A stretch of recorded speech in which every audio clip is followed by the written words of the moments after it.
Warga Rusun 24 Ilir mengeluhkan pemasangan instalasi pengolahan air limbah atau IPAL yang belum merata di semua blok.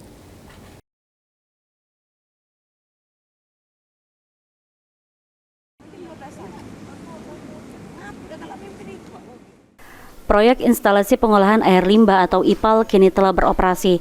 Meski demikian, sejumlah warga di kawasan Rumah Susun Radial Kelurahan 24 Ilir, Kecamatan Bukit Kecil, Kota Palembang masih belum merata.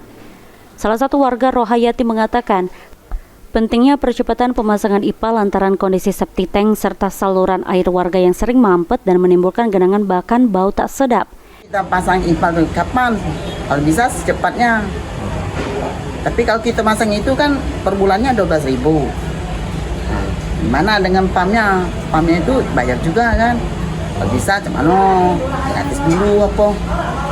Oh, kita pengennya kecilkan, itu kan. Ada iuran bulanan itu gratis ya, Bu? Karena di sini subsidinya sudah ada lagi, Pak. Nah, sudah lewat Sereng pembuangannya. Mungkin subsidinya sudah penuh. Cepatkanlah pasang biar bersih blok ini nanti, biar nyaman, biar tidak ada lagi tikus. Tinggalnya hidup nyaman dan aman.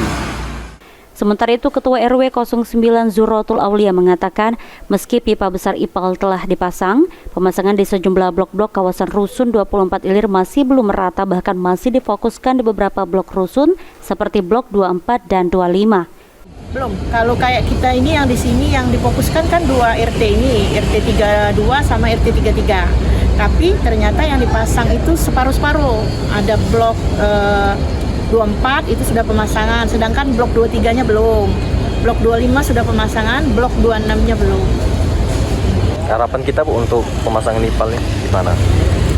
Harapannya sih Ibu sebagai RW sih kepengennya semuanya dipasang. Apalagi kita juga sudah dijadikan tempat percontohan ya, jadi kepengennya segera dipasangkan.